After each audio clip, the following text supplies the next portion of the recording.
Voilà, mesdames et messieurs, bonjour à toutes et à tous. Salut la presse, salut le personnel municipal, bien évidemment les élus. Cette belle journée. Juste vous dire que ça a été un petit peu compliqué à préparer un quorum parce que en faisant un conseil le matin, c'est difficile parce qu'on a quand même beaucoup de personnes qui travaillent par ailleurs, beaucoup d'agents comptables. Fin d'année, c'est compliqué de partir. Beaucoup d'agents qui travaillent dans le privé, c'est pas la même chose que dans le public. En tous les cas, merci, on forme le quorum. Je ne sais pas si, monsieur le secrétaire général, si pour toutes les délibérations, elles doivent être votées avec... parce qu'on aura à la fin 2 délibres qu'on ne pourra pas voter. Nous avons 2 élus qui siègent dans 2 conseils d'administration, donc elles ne seront pas votées. Donc, je vais procéder à l'appel. Eddy Le Courrieux, présent. Jean-Jacques Afchin donne procuration à Eddy Le Courrieux. San Mohamed Rusmaïni. Maurice Pelage. Elisabeth Rivière. Olivier Berthelot. Sabrina Ouédé. Michel Baudry.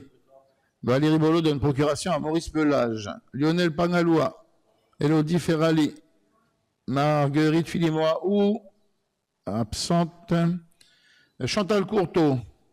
Paul Aoussou donne procuration à Lionel Pagaloua. Nadine Jalabert donne procuration à Rusmaïni Sanoamat. Fémia Motoui donne procuration à Elodie Ferrali.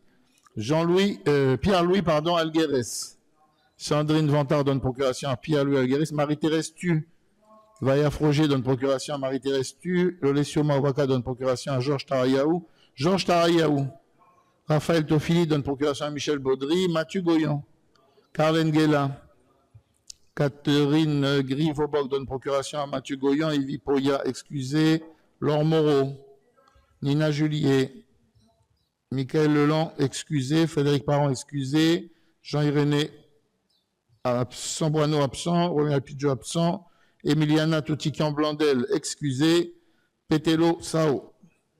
Voilà, le quorum est atteint. Cette séance peut démarrer. Le secrétaire de séance sera M. Olivier Berthelot. Mesdames et messieurs, si vous le permettez, nous allons débuter cette séance par une minute de silence. Oui, Madame Moreau.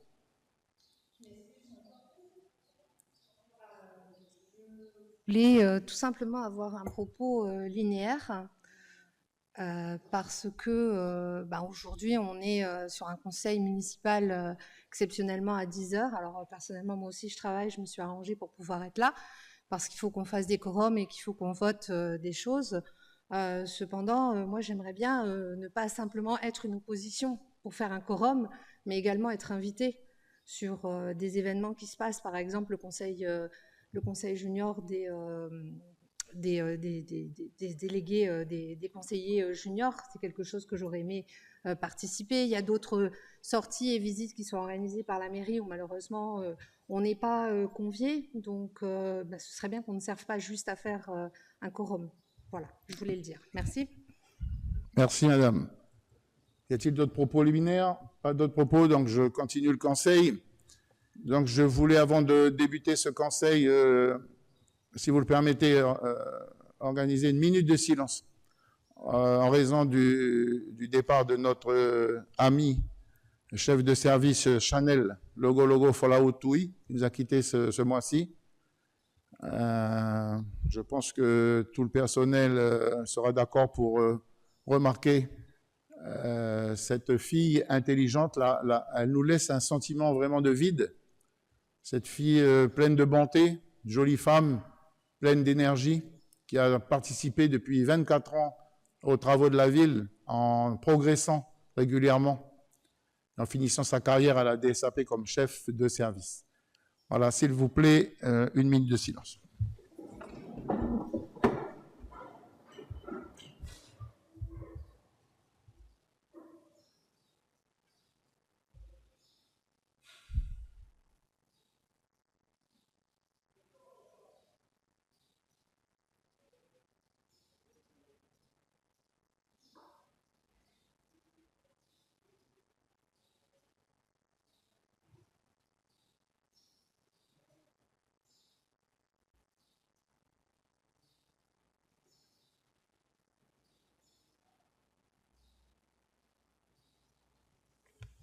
Je vous remercie.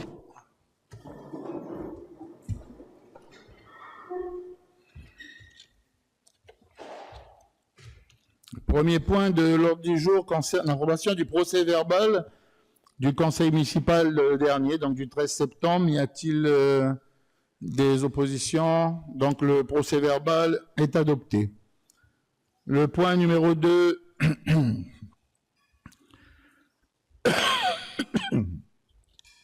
concerne une décision modificative numéro 3 du budget principal, du budget annexe de l'eau de l'exercice 2024. Madame San Mohamed, s'il vous plaît.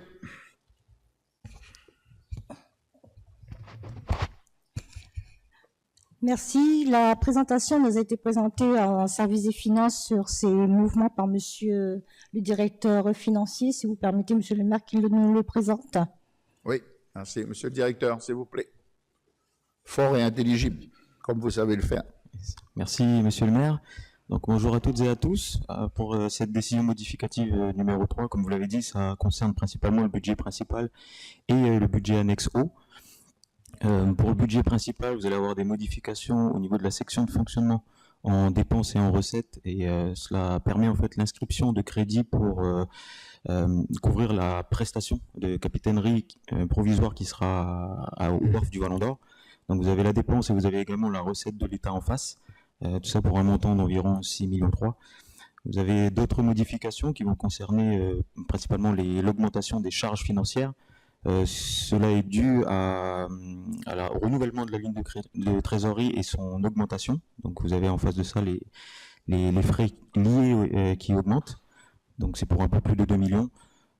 Pour cette décision modificative, vous avez également les subventions qui seront versées au SMTU et au SIGN, qui ont été réduites de moitié, conformément à leur décision modificative, au vote de leur propre modification de budget. Vous avez également d'autres inscriptions qui concerneront principalement les avancements, pour un montant de 9 millions, 8 millions pour les avancements de carrière, suite à l'abandon du texte qui était porté au Congrès. En dépenses d'investissement, vous allez avoir des transferts de crédits entre opérations individualisées.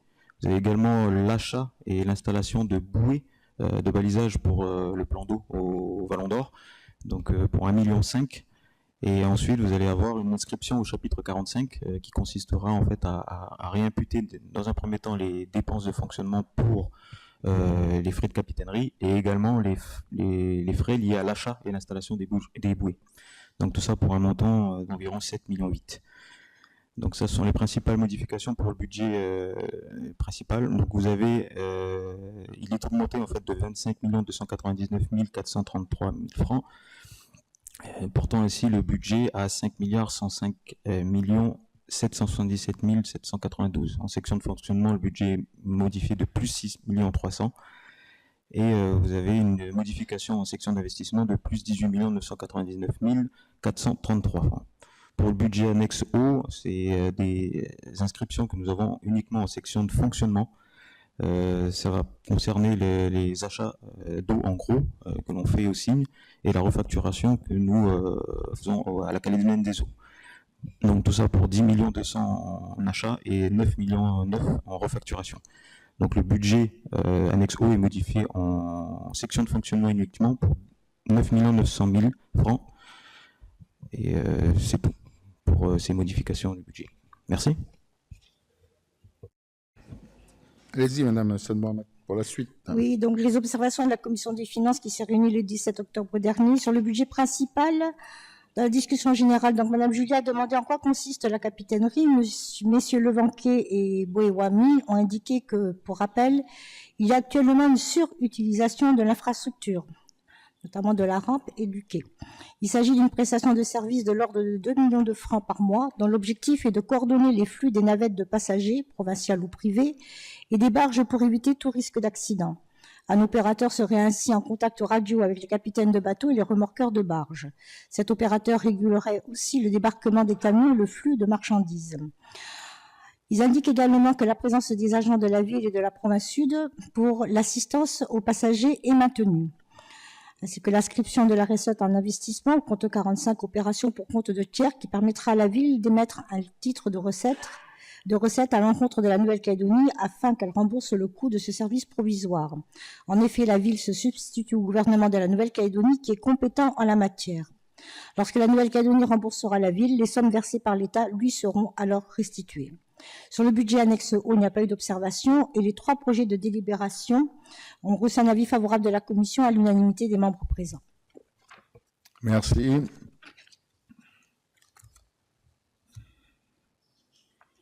Donc, concernant la décision modificative numéro 3 du budget que je vais vous lire, y a-t-il des observations? Madame Julier. Oui, des questions. Par rapport à la capitainerie dont on a évoqué le sujet en commission, est-ce que, étant donné la rouverture de la route, elle est toujours nécessaire? Première question. Deuxième question, est-ce que l'État a versé un premier franc sur ce qu'il nous doit, s'agissant du fret maritime et puis également de cette capitainerie? Et enfin, troisième question, quel est l'état de notre trésorerie aujourd'hui? Alors, je vais déjà vous répondre pour la capitainerie. Alors, on aurait pu l'enlever, vous avez raison, mais on va la laisser un petit peu, sait-on jamais. De la garder ou de l'enlever, ça n'enlève rien ou ça n'ajoute en rien dans notre budget. On l'a mis là, c'est voté. Ça, au moment, si on devait demain, dans les prochains mois, rapidement faire quelque chose à nouveau sur cette partie-là, le texte est passé. Mais effectivement, aujourd'hui, il est sans objet. La deuxième question, est-ce qu'on a été remboursé? Est-ce que l'État nous a payé une partie de ce qu'ils nous doivent? Donc oui, sur mai, juin, juillet, je crois, ou avril, mai, juin, c'était sur les barges, la première tranche de barges. Monsieur le directeur, vous pouvez me confirmer ce qu'ils nous ont versé? Oui, ils nous ont versé à peu près 27 millions pour la période de mai jusqu'à août. Et en fait, après, on doit justifier l'ensemble de ces crédits-là en envoyant des documents et des états de mandatement. Et par contre, après, pour les mois qui suivent, si on doit encore faire appel à leur financement, on peut le faire et ça, c'est en fonction de ce qui est mandaté pour la gestion des barges. Donc, on le fera également aussi pour le mois de septembre et s'il faut, octobre. Ok. Et la dernière question, pouvez-vous nous faire l'état de la trésorerie? Alors pour la trésorerie, c'est une situation qui est assez complexe. Pour l'instant, en début de semaine, on était à peu près 320 millions de trésorerie. Il faut savoir que nous, on essaie de garder quand même un certain seuil de sécurité pour pouvoir payer les salaires et puis faire les dépenses qui sont obligatoires. À côté de ça, comme vous le savez, on n'a pas reçu toutes nos recettes. Donc vous avez vraiment presque 660 millions liés en fait aux recettes fiscales qui n'ont pas été versées. À côté de ça, nous, on doit vraiment gérer la trésorerie de manière assez fine et on essaie justement de décaler certaines opérations, voire de reporter certaines dépenses. Sur les dépenses qu'on a en cours, entre ce qui est en paiement à la trésorerie de la province sud et ce qui est encore au service des finances, vous avez à peu près pour 300 millions. Donc là, si on venait à tout payer, on n'aurait plus d'argent, mais par contre, on a encore des recettes qui pourraient arriver. Donc vous avez des recettes de l'emprunt qui ont été accordées par l'AFD pour 200 millions. Vous allez avoir des recettes de l'État aussi pour environ 150 millions. Vous avez d'autres recettes qu'on pourrait aller rechercher auprès de la province sud et diverses autres grosses opérations sur lesquelles on peut tirer une dizaine de millions. Vous avez également le FIP à 52 millions. Il faut savoir que le FIP, lui, il a été diminué de moitié en comparaison à ce qu'on percevait déjà en début d'année. C'est presque 120 millions. Aujourd'hui, on est à 52 millions. Donc ça aussi, ça vient impacter beaucoup notre fonctionnement. Ça sert principalement à financer la partie qui est liée à l'activité de la mairie. Donc voilà, en fin d'année, on est sur une situation qui est assez complexe. Après, on a encore la ligne de trésorerie avec presque 200 millions de disponibles sur les 800 millions qu'on a contractés. Vous avez 600 millions qui ont déjà été mobilisés. Et après ça, il faudra avoir l'assurance qu'on perçoit d'autres recettes sur l'année à venir qui nous permettront justement de couvrir l'activité en janvier et février. Voilà, merci. Donc là, faire la clôture comptable, donc c'est la date exacte de la clôture comptable, fin d'année, fin du mois là? Oui, pour la clôture comptable, vous avez en fin de mois, c'est la clôture de la section d'investissement. Donc, et après, vous avez en milieu de mois de décembre la clôture de la section de fonctionnement. Donc là, la décision modificative que nous avons préparée, elle nous permet d'inscrire les derniers crédits qui seront réalisés sur l'année. S'il venait à y avoir une dernière modification en décembre, ça serait vraiment pour des crédits visant à régulariser budgétairement, à régulariser le budget. Voilà, merci. Donc on aura à ce moment-là, on aura vraiment, une fois qu'on aura arrêté cette comptabilité, on aura les chiffres qui seront exacts. C'est vrai que ces chiffres, ils changent un petit peu, j'allais dire, tous les jours, puisque on essaye d'aller récupérer un petit peu partout tout ce qu'on nous doit. C'est pas facile. Alors, des fois ça rentre, des fois ça rentre pas. On a presque apuré tout le paiement des factures qu'on devait aux entreprises. Donc ça, c'était la demande numéro 1, d'où l'emprunt qui avait été fait au cas où. Donc là, on est comme tout le monde. On n'est pas mort. On va pouvoir payer nos factures, on va pouvoir payer nos salaires. On l'avait dit jusqu'à fin décembre, c'était complètement acté. On pourra peut-être aller janvier-février pour les salaires, mais maximum, quoi, pas plus. On ne sait pas encore ce que la Nouvelle-Calédonie va nous donner au FIP l'année prochaine. On ne sait absolument pas. On est toujours, nous, dans le flou total. Voilà. Je crois que c'est un petit peu le cas de toutes les collectivités. Il y avait d'autres questions? Oui, Madame Moreau? Oui, on a entendu hier l'intervention de Madame Lagarde, justement, qui parlait de cette problématique et qui soumettait l'éventualité de demander à passer la commune en tutelle. Est-ce que c'est quelque chose que la commune du Mont-d'Or envisage peut-être de faire si besoin est? Écoutez, aujourd'hui où je vous parle, non. Non. Là, maintenant, mais effectivement, ça coulera de sens. Si début d'année, on n'a pas de recettes, où les recettes sont trop inférieures à nos dépenses obligatoires, ben oui, la commune passera sous tutelle. On ne demandera même pas normalement, la commune passera sous tutelle naturellement. Voilà. Alors, vous savez, moi ce que j'essaye d'expliquer aux uns et aux autres, c'est que la situation est catastrophique, mais c'est sûr que quand vous perdez d'un coup 600 millions de recettes, on avait déjà un budget qui était déjà en diminution.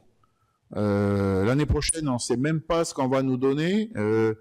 D'un budget de 6 milliards ou 7 milliards le mandat précédent, on va passer peut-être à un budget entre 4 et 5 milliards. Peut-être, c'est incroyable. Dire, vous avez plus d'investissement pour ce prix-là.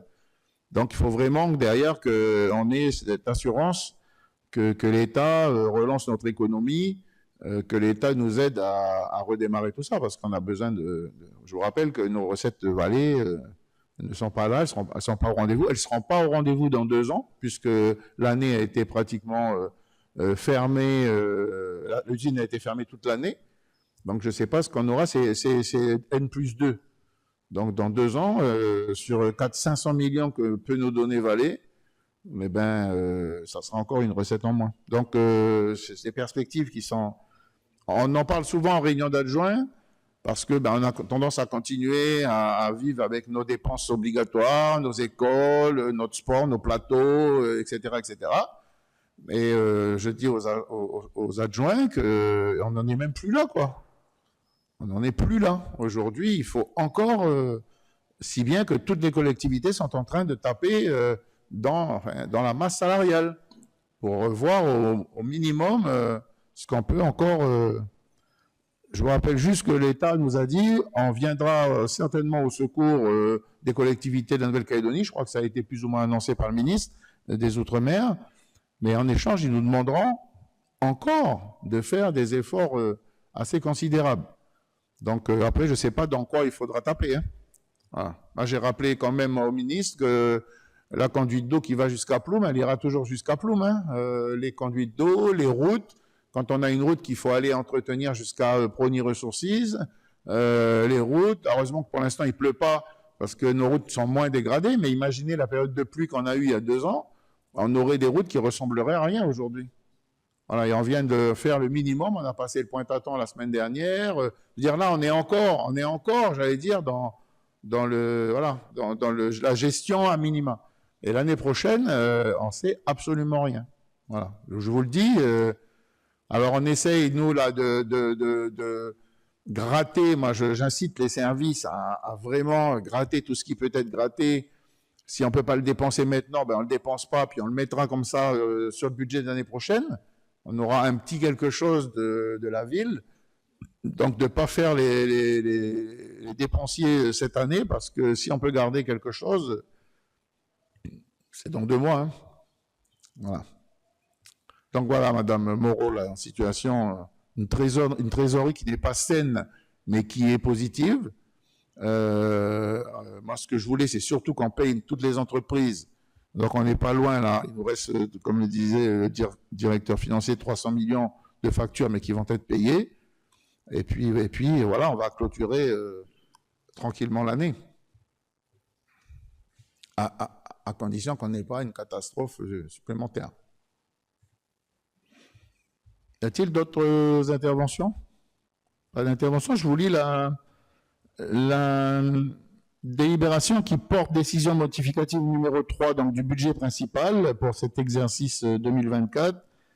Donc, dans son article 1er, la DM3, budget principal de la ville du Mont-d'Or de l'exercice 2024, telle qu'elle a été présentée dans le document joint en annexe, est adoptée, est arrêtée par chapitre. Donc, vous avez en section fonctionnement, recettes et en section fonctionnement, dépenses, un budget 2024 après DM de 3 439 284 712 francs. En section investissement en recettes, 1 666 493 080 francs.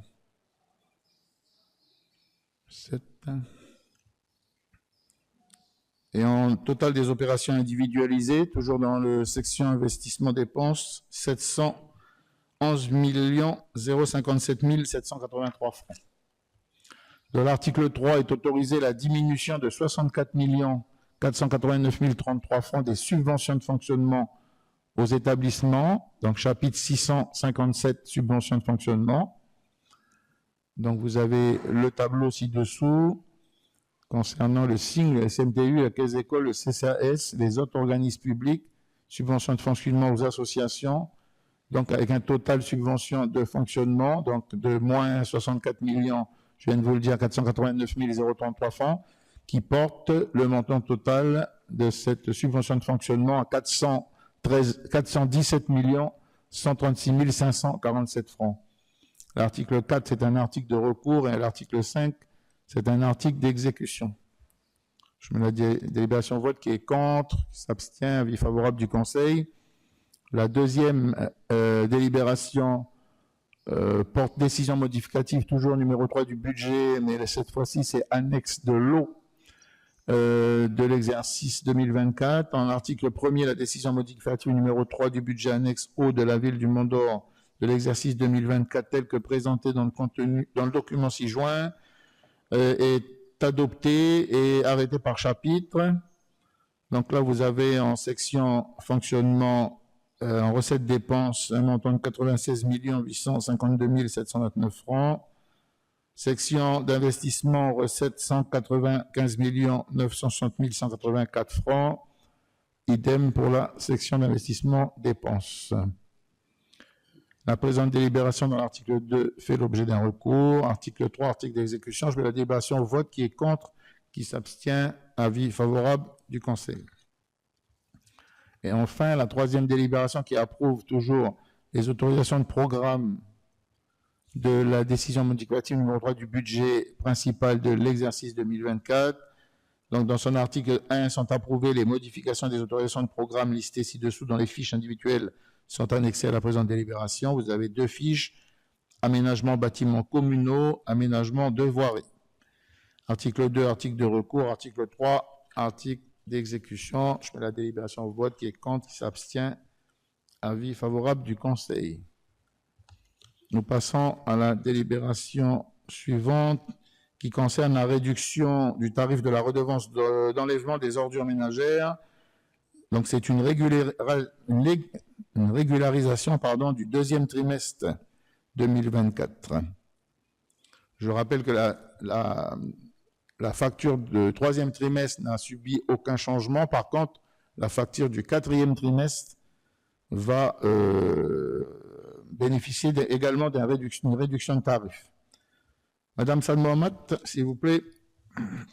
Oui, donc cette mesure est justifiée par la crise qu'a traversée la commune, laquelle a perturbé le bon fonctionnement des services publics, notamment la collecte des ordures ménagères, qui n'a pas pu être assurée correctement durant ce trimestre. Donc, afin de compenser ce manquement, il est proposé d'accorder une réduction équivalente à 1 mois de redevance pour l'ensemble des usagers soumis à la redevance.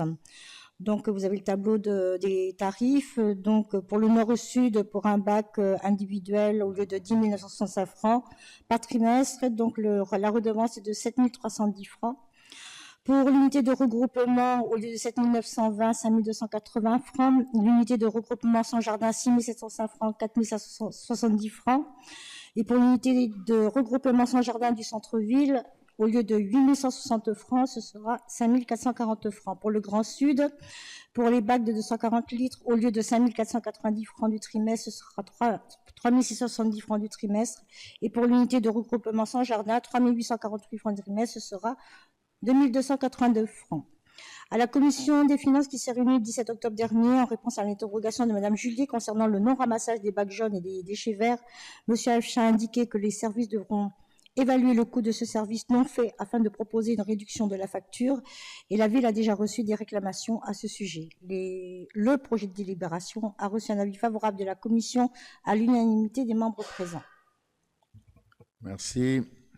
Donc, je rappelle qu'une autre délibération sera votée pour l'exonération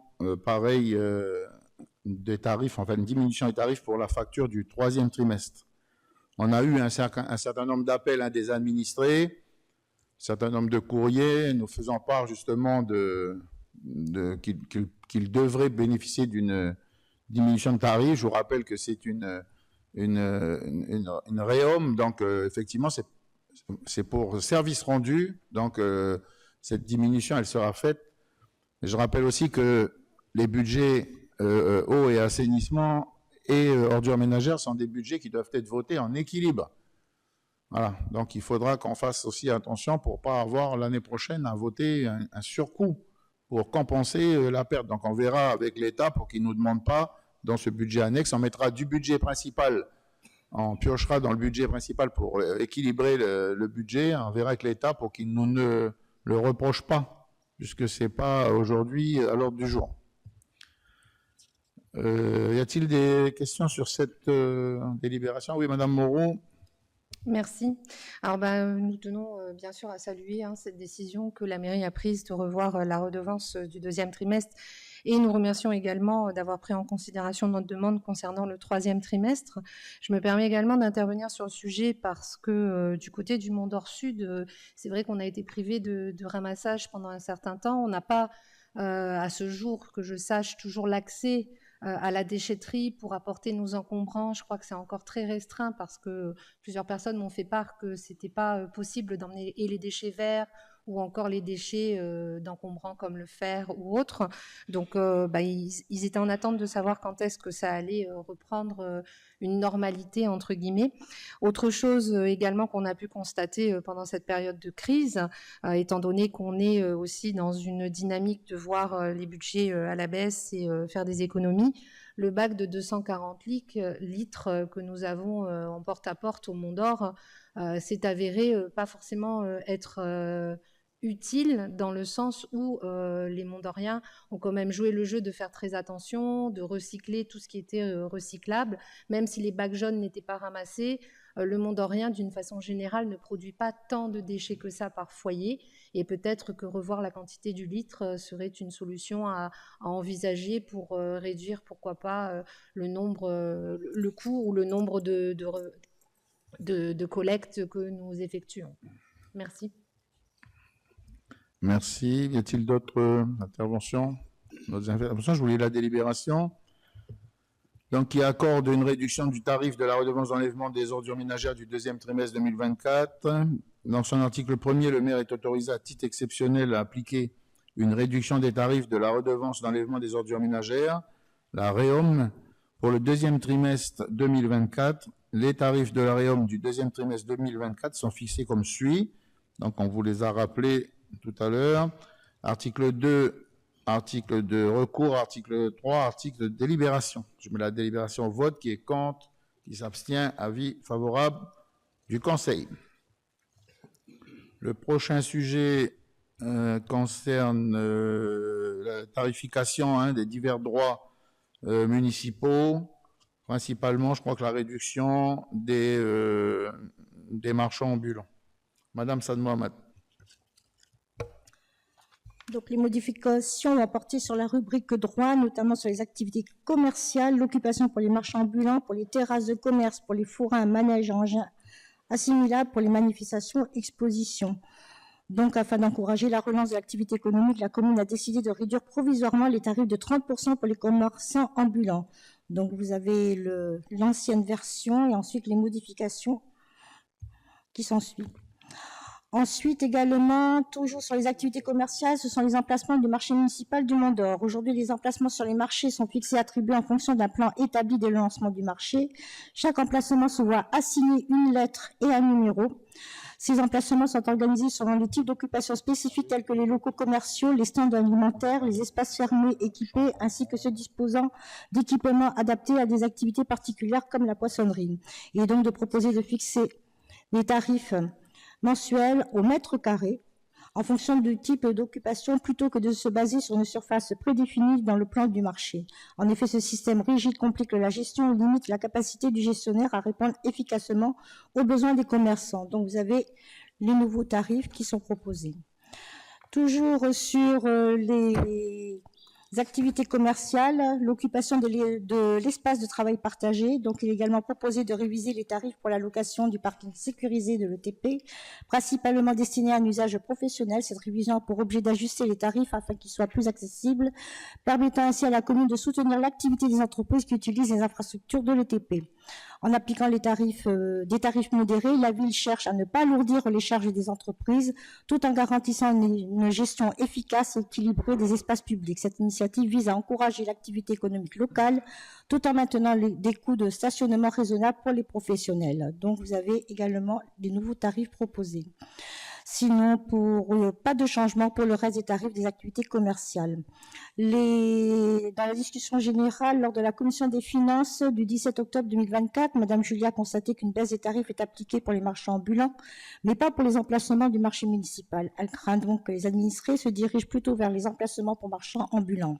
Elle propose d'appliquer une gratuité pour les emplacements du marché jusqu'à la fin de l'année, afin d'inciter de nouveaux commerçants à s'y installer. M. Afchin et Bouéwami ont indiqué que les emplacements du marché ont déjà fait l'objet d'une réduction de tarifs.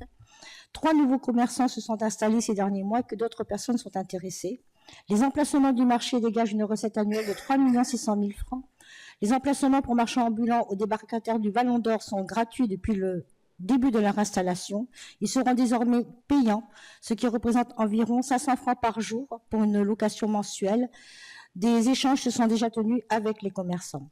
Le projet de délibération a reçu un avis favorable de la commission. À la majorité des membres présents, le groupe Génération Mont d'Or a émis un avis défavorable. Merci. Donc, je voulais dire qu'effectivement, on peut être tenté de vouloir faire appliquer la gratuité partout. Alors déjà qu'on a des recettes qui sont en diminution, donc il faut quand même qu'on soit bon gestionnaire. La deuxième chose, l'État nous demande et nous demandera sous justement condition qu'ils nous donneront de l'argent, qu'ils nous prêteront de l'argent, ils demanderont à ce que la ville ait également une gestion saine. Alors si on commence à leur appliquer des gratuités partout, je pense pas que... Voilà. Alors on nous dit c'est jusqu'à la fin d'année. Je crois que le marché municipal, on ne peut pas comparer avec les marchands ambulants. Le marché municipal, c'est tout un tas d'installations avec toilettes, parking, couverts, etc. Marchand ambulant, c'est quand même différent. Après, le marchand ambulant, c'est eux-mêmes qui ont demandé à s'installer durablement donc sur la place sur le bord de mer, ce qui a été accepté par l'exécutif. Maintenant, il faut un pareil, il faut un juste prix. Je crois que les commerçants sont d'accord pour payer un minimum. Je crois qu'ils sont d'accord pour la somme, etc., etc. Donc, voilà. Et je pense que ça serait une bonne chose que s'organise sur le Vallon d'Or ce marché atypique, voilà, qui permettra également aux producteurs locaux de vendre rapidement leurs produits. Y a-t-il d'autres observations sur ce sujet? Madame Julier? Comme je l'ai dit en commission, on est fermement opposé à votre décision d'imposer un tarif de 16 000 francs, ce qui est exorbitant pour les commerçants du marché du Vallon d'Or, pour deux raisons. D'abord, la première, c'est parce que c'est des commerçants qui sont dans une extrême difficulté, des agriculteurs qui ont eu beaucoup de difficultés à écouler leurs marchandises, et pour autant, ils ont mis beaucoup d'énergie à installer ce petit marché, ce qui a permis de créer des liens, ce qui a permis de mettre en place une solidarité. Ça a été un vrai soutien d'ailleurs pour tous les habitants du Mont-d'Or Sud qui étaient pris en otage par les caillasseurs de Saint-Louis pendant plus de 4 mois. Et vous, pour les remercier de ça, vous voulez les pénaliser et les faire payer. Et puis la deuxième raison, c'est parce que le meilleur moyen de tuer le marché du Vallon d'Or, c'est de les faire payer. Vous n'aurez plus de marché. Déjà que la route vient de réouvrir, qu'il y a moins de clients, donc ils font quasiment plus de chiffre d'affaires. Vous voulez leur imposer un loyer alors qu'il y a en plus rien qui a vraiment été aménagé de ce côté-là. Donc nous, on n'est pas du tout d'accord avec cette décision. On considère que ça va à l'encontre de l'accompagnement que nous devrions avoir vis-à-vis de nos petits commerçants, vis-à-vis de notre activité économique. Prendre le prétexte de l'État, c'est un faux prétexte. Je vous rappelle que les recettes générées par le marché de Boulari, c'est 3 millions. On vient d'être amputé de 750 millions de recettes. Alors, c'est certainement pas les 3 millions de recettes du marché de Boulari qui vont venir combler le trou qu'il y a dans la raquette. Donc, prendre l'excuse de l'État, c'est un faux prétexte. Et j'ai sincèrement du mal à comprendre pourquoi vous ne voulez pas être davantage dans l'accompagnement, dans l'attractivité, parce que là, clairement, c'est la mort assurée du marché du Vallon d'Or. Quant au marché de Boulari, moi, je vous invite à y aller le week-end. Il y a un stand de fruits et de légumes et il n'y a quasiment aucun client. Donc, vous savez, c'est un cercle vertueux qu'il faut mettre en place. Plus il y aura de commerçants, plus il y aura de clients. Et c'est ça notre rôle. À défaut de ne pas pouvoir accompagner financièrement, c'est au moins de créer les conditions qui permettent à ces petits producteurs, à ces petits commerçants d'avoir des revenus. Et pour tous les services qu'ils ont rendus aux Mont-d'Oriens pendant les 4 mois d'exaction, je pense que ça serait la moindre des choses que de les laisser pouvoir continuer leur activité. Merci, Madame Julier. Alors, juste pour votre gouverne, je vous rassure, à vous et aux conseillers autour de la table, moi j'y suis tous les week-ends au marché. Vous voyez? Je vais acheter mon poisson au marché, je vais acheter mes légumes au marché et je vais discuter avec les gens du marché. Je ne pense pas que dans cette salle, il y ait beaucoup de gens qui utilisent le marché municipal. Alors, Madame Julier, vous gardez pour vous là, vos petites allégations, parce que c'est toujours pareil avec vous. Dès que vous pouvez faire un peu le buzz, il faudrait que tout soit gratuit. Écoutez, on va plus faire payer la cantine, on va plus faire payer. Vous savez ce qui va arriver là? C'est qu'il y a des gens qui vont déjà plus payer leur facture d'eau. Ils paieront plus leur facture. Et tout ça, alors ça, si en plus, on ne fait pas payer les gens un minimum, je dis bien, vous pensez que ça me fait plaisir, moi, moi, si je pouvais faire gratuit, électoralement, mais je ferais tout gratuit. Ah, je suis sûr que je suis le meilleur maire du monde. Voilà. Mais malheureusement, quand on a une gestion à apporter à une collectivité, il faut prendre en compte tout ça. Et vous avez raison. 3,6 millions, c'est pas beaucoup, mais 3,6 millions, c'est la subvention qu'on donne à l'ADAVI, les seules communes du territoire qui donnent à une association 3,6 millions pour pouvoir recevoir les gens et faire leur dossier pour leur sécurité. Donc oui, c'est pas beaucoup, mais allez dire à l'ADAVI. Donc, on peut enlever tout, je vous dis, chers collègues. Même des fois, on a ces débats nous-mêmes. Mais en même temps, on doit avoir un juste prix pour tout. Et on révisera, comme on l'a fait X fois, les prix en fonction de l'économie. Je rappelle quand même que ce marché était plein jusqu'à l'arrivée du Covid. On a perdu 15 emplacements en une année. Alors, donc ça marchait. Après, ça a été les conditions météorologiques déplorables pendant 2 ans, des pluies détestables pour faire un produit. Et maintenant, il faut remonter tout ça. Voilà. Donc oui, on a fait déjà sur le marché, on a fait, les gens sont là, sont installés, sont contents. Il faut en faire venir d'autres, c'est compliqué. Après, maintenant, si chacun d'entre vous a des solutions, moi je les prends. Hein. Voilà. On a mis en place toute une stratégie pour faire revenir les gens. On vient de se péter les épreuves, là, comme ça, là. 6 mois, allez hop, fermé. Je ne sais pas si chacun imagine bien tout ce qu'on traverse depuis 5 ans. Voilà. Et on est là, et on avance, et on essaye toujours de faire au mieux. Voilà. En tous les cas, ça sera ma ligne jusqu'à ce que je ne sois plus maire. Voilà. Je ferai en sorte de beaucoup de justice sociale, beaucoup d'aide. Voilà. Mais en même temps, quand on peut payer quelque chose, même si c'est un minimum, il faudra qu'on puisse payer. Voilà. C'est comme ça, faites-le.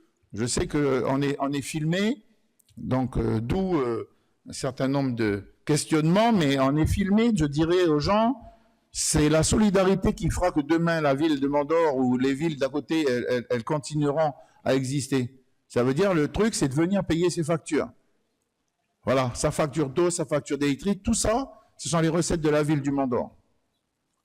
Et je pense qu'on va passer des jours compliqués. Le CCAS a déjà été justement doté de moyens pour pouvoir aider un certain nombre de familles.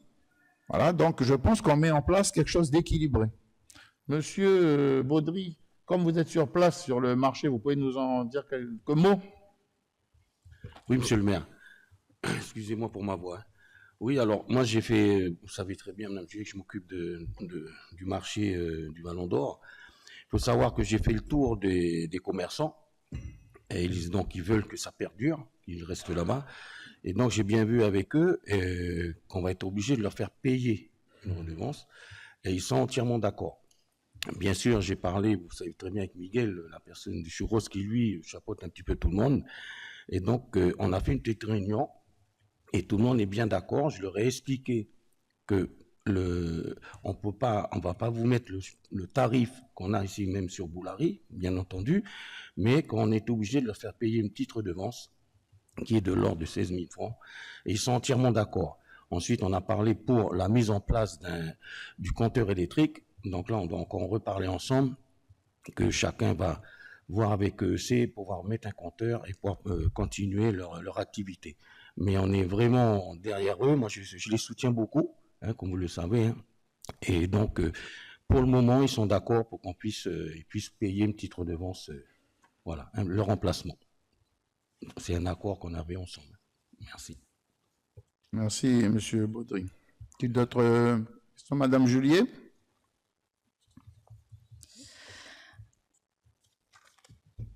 Entre être d'accord pour payer un petit prix et leur imposer 16 000 francs, c'est deux choses différentes. Vous savez, monsieur Baudry, qu'aujourd'hui, ils ne font plus aucune recette. Vous en avez bien conscience. Et je vous remercie d'ailleurs d'avoir travaillé avec eux à l'organisation de ce marché, mais aujourd'hui, ils sont vraiment dans une situation qui est catastrophique. Et là, on va venir leur demander de payer aussi l'installation de leur compteur.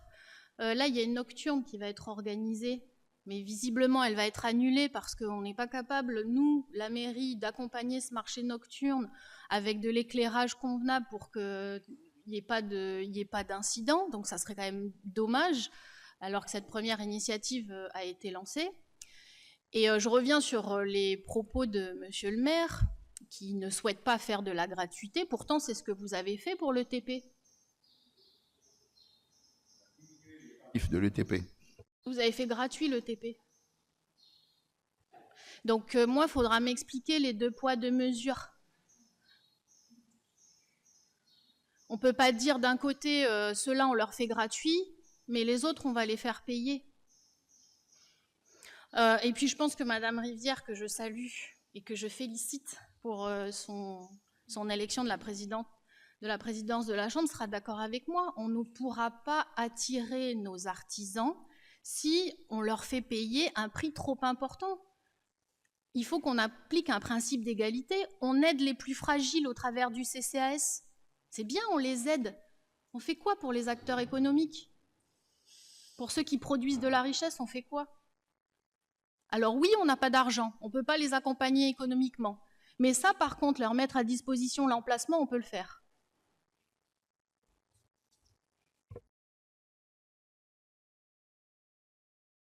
Merci, Madame Rivière.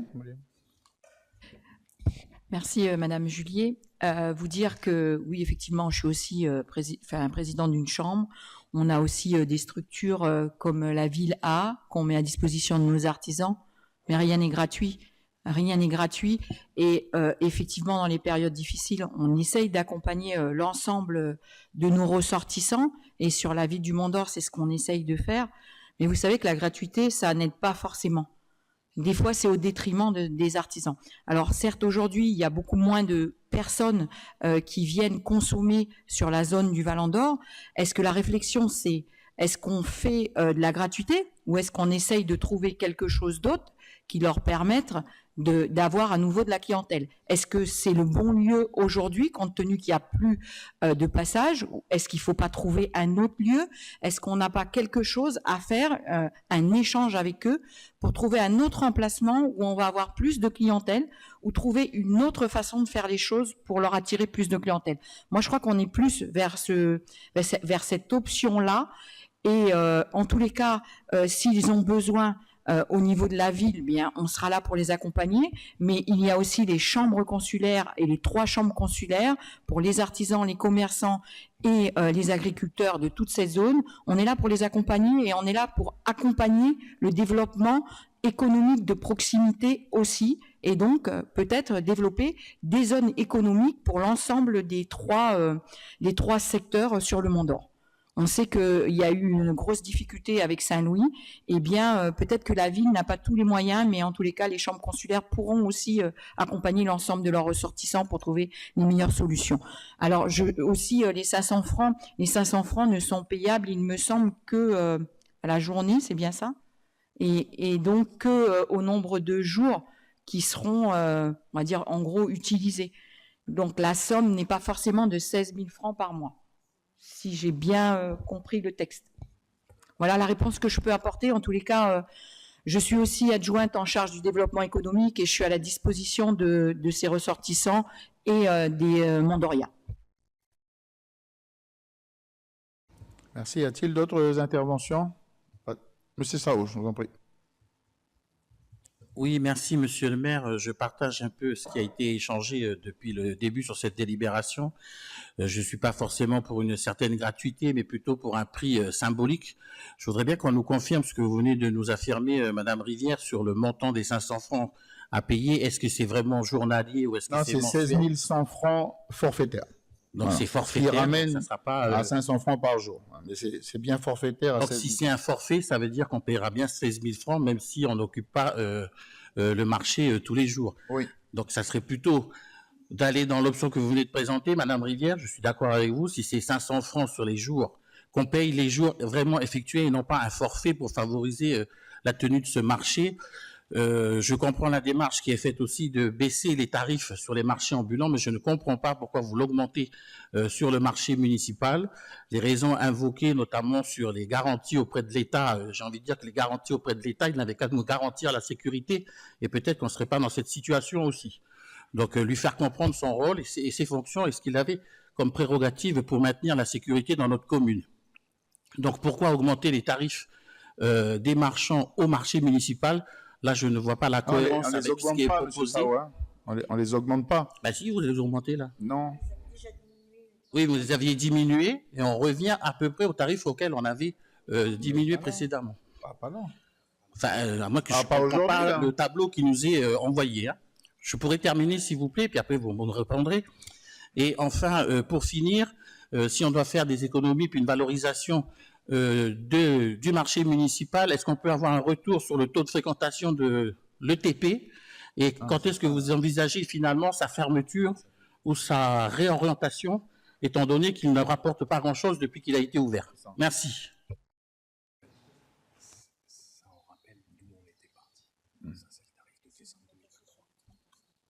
Ok. Ouais, le tarif modifié que vous voyez en 2024, en réalité, c'est le tarif qui a été augmenté en 2023. Voilà. Fin de décembre.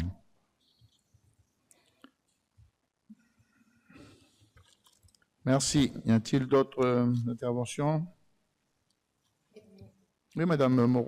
Moi, je voudrais juste vous demander si vous pouvez nous affirmer que demain, il y aura bien la nocturne de ce marché au Vallon d'Or. Sera bien quoi, pardon? Sera bien maintenue la nocturne du deuxième marché du Vallon d'Or qui doit se tenir donc demain et pour lequel apparemment il y a des soucis d'éclairage. Donc, est-ce que ce marché sera bien maintenu demain? Écoutez, moi, j'ai donné l'autorisation que ce marché se fasse. C'est ce que je vous disais tout à l'heure. On peut pas faire des choses et puis demander à la ville de ramener du personnel le soir, de ramener du matériel. C'est ce que je vous disais l'autre jour. En ce moment, on est obligé de restreindre nos investissements, on est obligé de restreindre notre fonctionnement, etc. Les marchands sont très contents d'être sur la place où ils sont. Plusieurs fois, ils nous ont demandé de faire soit des grands marchés, soit des marchés de week-end, soit de les faire le soir, etc. J'ai toujours dit oui. Moi, j'ai pas de problème avec ça. Oui. Voilà. Ils font leur marché, ils assurent leur marché, ils assurent leur éclairage, ils assurent leur approvisionnement, ils assurent leur public, ils font leur truc. Moi, je vois pas pourquoi. Oui, j'ai dit oui, le nocturne. Alors, quelqu'un peut me dire si ils l'ont annulé, ils l'ont pas annulé. Dorian. Oui, alors j'ai été contacté par justement la personne qui organise ce marché et il n'était pas question d'annuler en fait. Il avait déjà pu négocier, notamment pour avoir une espèce de château pour les enfants qui allait être payant justement par les parents. Et vous avez de l'éclairage qui a déjà été fourni par les services techniques, donc avec des guirlandes lumineuses. Et il n'y avait pas spécialement d'annulation prévue. Ça, c'était les échanges que nous avions eus hier. Voilà. Merci. Ok, merci. Y a-t-il d'autres interventions? Pas d'autres interventions, je vous lis la... Pardon?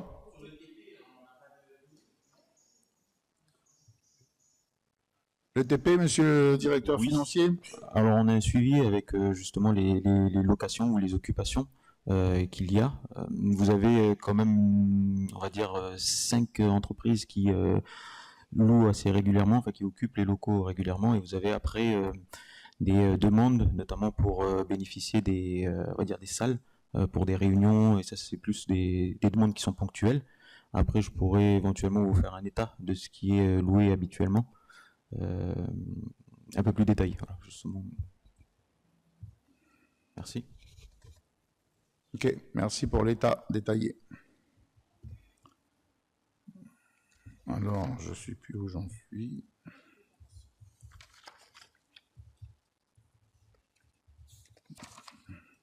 Et sur quoi là? Je me suis... On est sur quel délire là? C'est ça? C'est ça?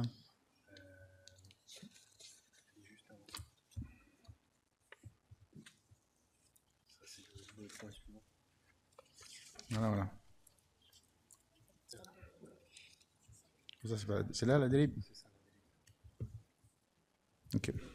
Excusez-moi, je voulais la délibération qui modifie la délibération de décembre 2023 qui fixe le tarif des divers droits municipaux, redevances et taxes pour l'année 2024.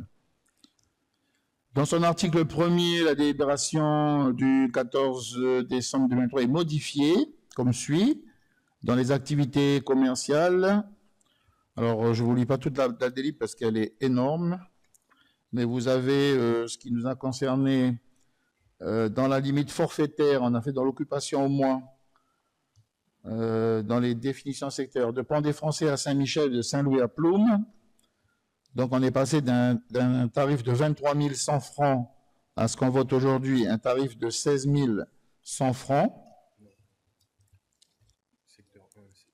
C'est le prix du secteur 1. Oui. Oui, d'accord. Donc, dans le secteur 1, le prix est de 23 100 francs, c'est-à-dire de Pont-des-Français à Saint-Michel.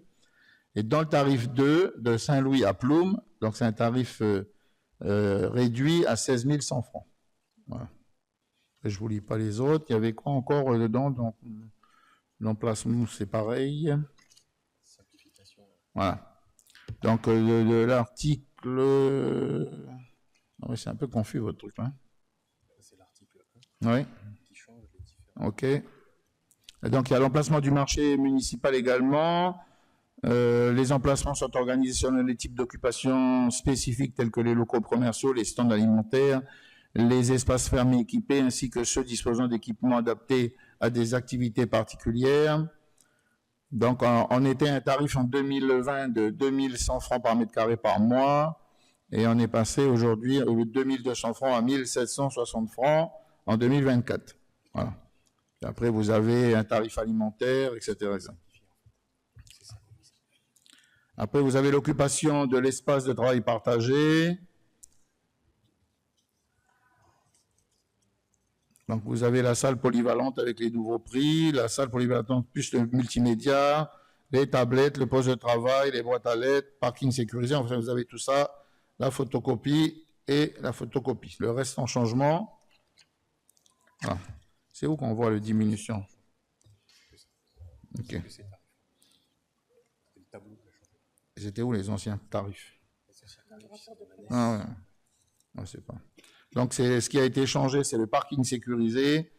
On a tout réduit. Les 250 francs, on a mis 200 francs la demi-journée. Pareil, 350 francs par jour, 1750 francs par semaine et 7000 francs par mois. Voilà, les tarifs qui ont changé. L'article 2, c'est un article de recours. Article 3, un article d'exécution.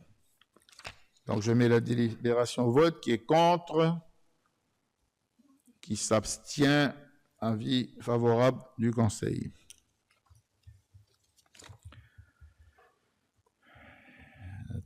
Point suivant, toujours Madame San Mohamed.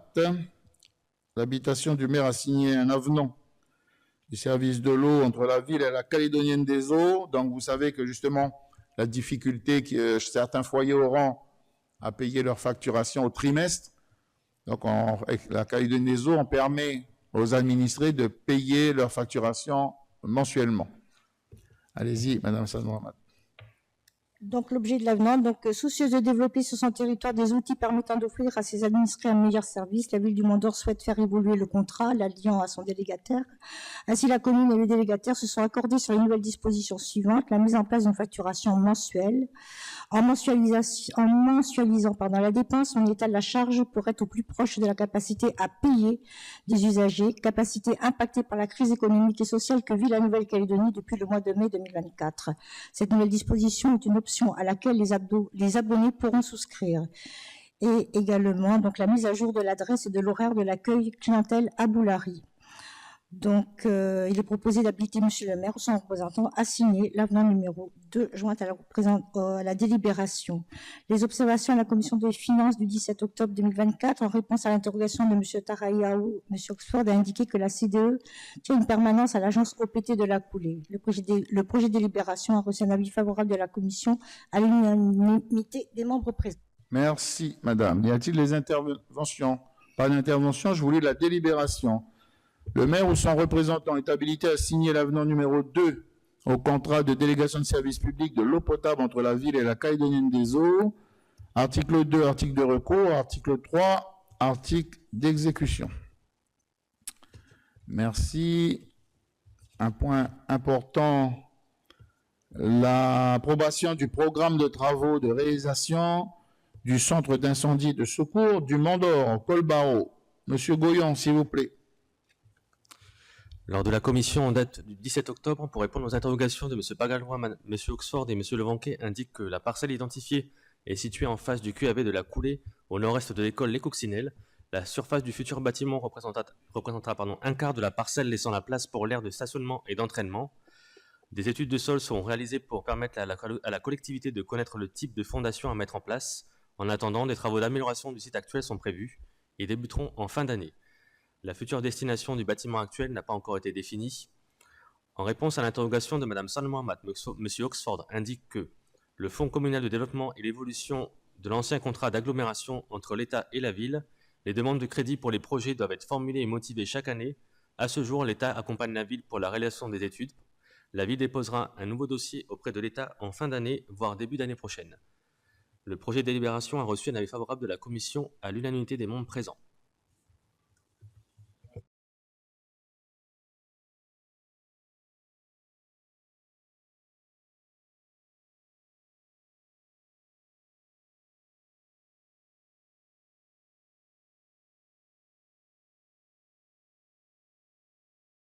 Avait voté l'exécutif précédent un pôle de sécurité qui se trouvait à côté où il y a actuellement l'actuelle gendarmerie, où il devait y avoir la police municipale et les pompiers.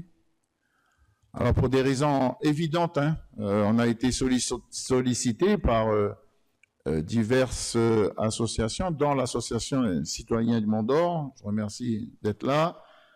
Pour pouvoir conserver cette unité sur la partie sud de la commune, les études qui nous avaient été remontées par le service des pompiers, c'était de dire que le sud comme le nord, c'était autant d'opérations. Voilà, il y avait autant d'opérations. Vous pensez bien qu'aujourd'hui, avec ce qui s'est passé, les événements, si une route devait rester bloquée encore un certain nombre de mois, ce que j'espère, alors pas du tout, le centre de secours pourrait et a été d'un énorme soutien pour la population du Sud qui était bloquée dans sa partie la plus lointaine. Je voulais juste rappeler que lorsqu'on a fait la gendarmerie, on a été particulièrement éprouvé par les services de la province Sud pour un premier point qui a été l'arrachage de la mangrove. Donc on a mis plusieurs années à pouvoir avoir l'autorisation de mettre la gendarmerie. Donc je pense qu'on va avoir la même chose avec le service des pompiers. Je voulais dire aussi, le sol était malheureusement plus mauvais que mauvais parce qu'on avait prévu des travaux de fondation profonde.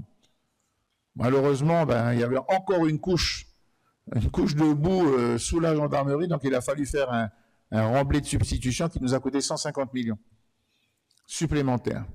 Donc, ça serait quand même une mauvaise gestion, j'allais dire, de remettre un centre d'incendie juste à côté. Donc, ce qui a poussé l'exécutif à prendre cette décision, on en a déjà parlé en commission plusieurs fois avec les élus. C'est quelque chose qui est resté assez discret dans la presse parce que je voulais pas qu'on commence à avoir une guerre des nordistes et des sudistes en disant non, le centre il doit être chez nous, non, il doit être chez nous.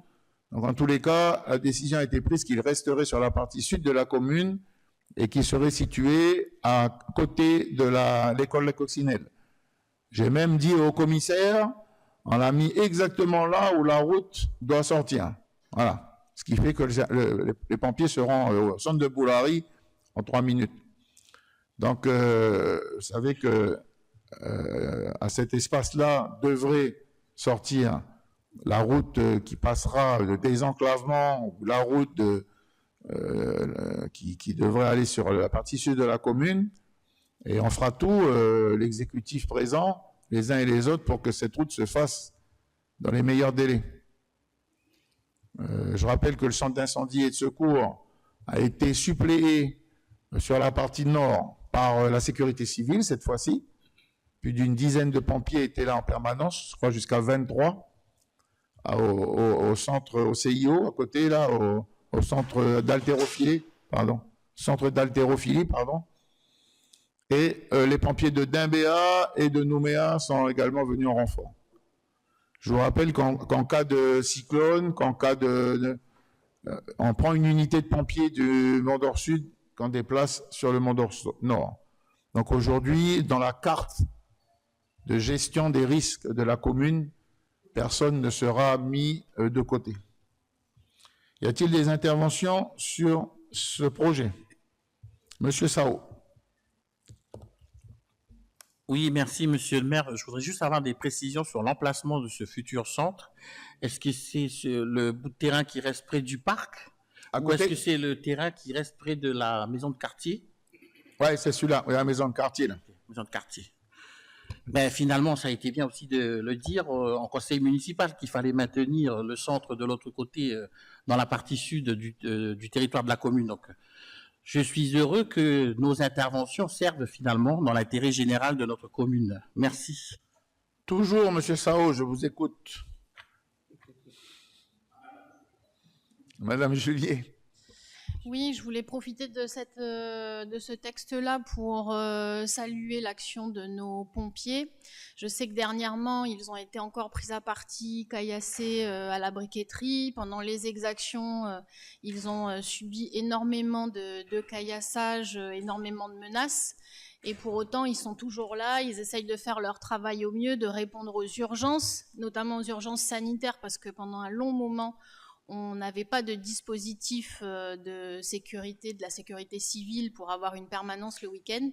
Donc voilà, je voulais les remercier au travers de cette intervention et les encourager. Je voulais juste préciser qu'on n'a pas eu de service pendant les 15 jours d'émeute.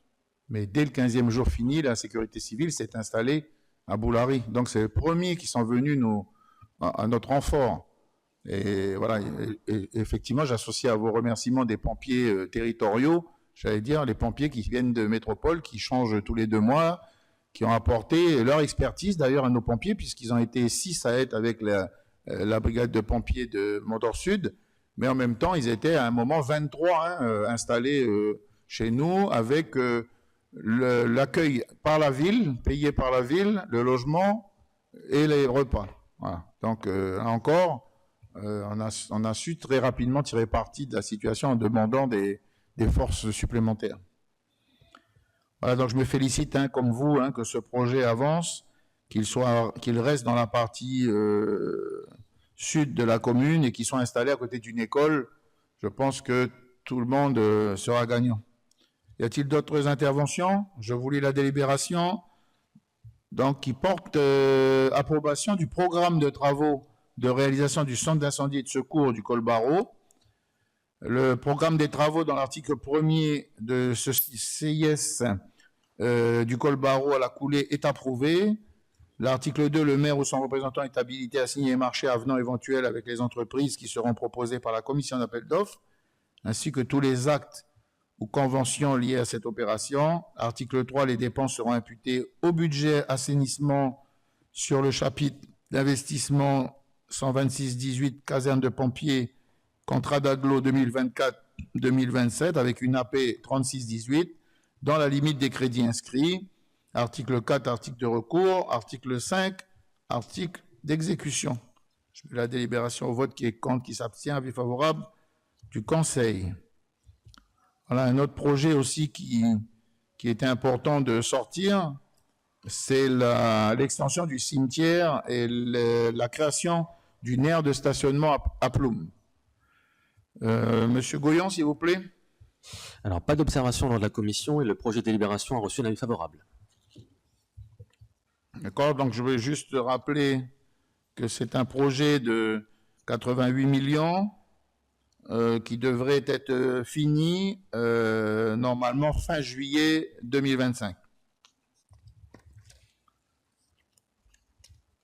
Y a-t-il des interventions, M. Sao? Oui, juste pour mon information personnelle, je voudrais savoir s'il reste de la place au cimetière de Ploum aujourd'hui, si jamais... Oui, il en reste peu. C'est pour ça qu'on mettait cette extension en route. Là, on aura 400 places supplémentaires. 400 places. Ouais, Monsieur Oxford, dites-nous tout. Oui, bonjour à toutes et à tous. Le cimetière actuel fait environ 500 places. Le prochain fera 400 sur sa formule large. Et actuellement, il reste une 50aine de places qui nous permet de tenir le temps qu'il faudra jusqu'à l'ouverture du futur cimetière. Voilà. Juste rappeler qu'on mettra également des toilettes, on mettra un autre caveau municipal et puis un columbarium. Ce qu'il y a là-bas au cimetière actuellement, c'est un ossuaire, donc pour mettre les cendres. Donc on a commencé hier à dépouiller les offres pour le cimetière. Voilà. Donc un projet important. Et d'ailleurs, vous savez que les cimetières sont des espaces qui doivent être correctement tenus.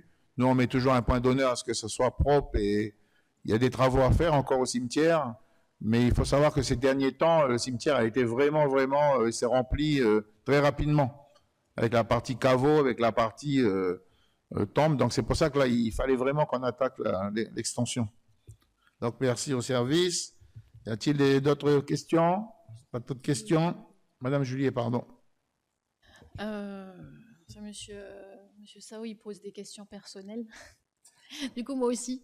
Mais pas que. C'est un bon projet parce que effectivement, là, on voit bien qu'on peut plus aller se recueillir sur les tombes de nos morts qui sont à Saint-Louis.